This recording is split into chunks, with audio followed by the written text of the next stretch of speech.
Some 60% of today's food comes from the New World, with Mesoamerica the major contributor.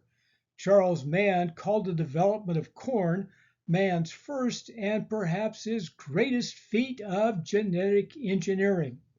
Add beans, tomatoes, and the rest. The creation of the tortilla was near the beginning of Mesoamerican culture, with tacos, burritos, enchiladas, and tamales the result. Then add the tomatoes and chilies, avocados, and more. Like virtually any other part of the world, there were and continue to be regional differences. First point, what was available to eat? Those near the ocean or other major water sources had available seafood.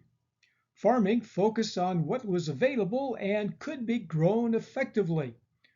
Fertile soil and plentiful water meant all available choices, beginning with the Three Sisters chilies and tomatoes, later adding seeds available from the Old World like wheat. The Spaniards brought livestock, meaning beef, pork, chicken, mutton, and goat. Slaves were brought mainly from Africa to grow European foods like sugar and coffee and tobacco. With little, if any, moral outrage, slaves were used with similar brutality by Spanish, Portuguese, Dutch, English, and French colonists.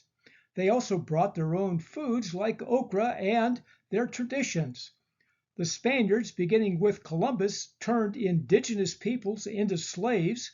Over time, integration, partly because Spanish colonists married native women, created a Spanish-speaking Mexican population.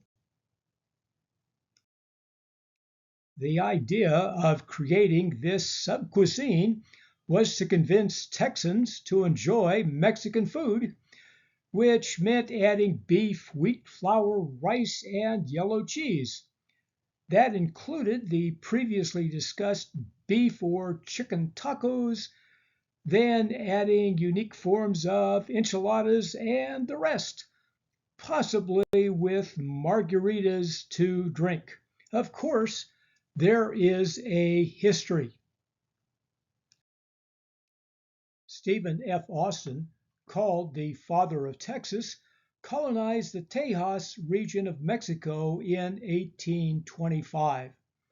The Texians rebelled a decade later, becoming an independent country, then part of the U.S., followed by the Confederacy and the U.S. again. Mexicans, called Tejanos, during this period have always been part of Texas history. By 2020, about a third of the Texas population called themselves Mexican or Chicano. The term Tex-Mex came from the Texas Mexican Railroad, chartered in 1875, called the Tex-Mex, just like the Missouri Pacific Railroad became MOPAC. Then the term came to mean the Tejanos, many of whom worked as street vendors and in diners and restaurants. Tacos, enchiladas, and more were key foods. Many of the ingredients were the more available American products like wheat, beef, chicken, and cheeses. My favorites were the combo plate, plus queso and chips. Unfortunately, also very fattening.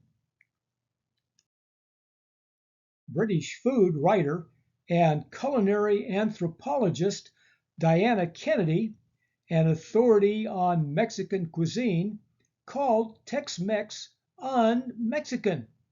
Well, I must agree. Recently, we were near Houston and stopped in a Mexican restaurant. The menu was in Spanish, and the waitress was not expecting having to speak English. The food was good, and most of the names were those we could understand, but the food was somewhat different. Very good, but unexpected. This was in Houston, not across the border. It's time to check out this amazing food.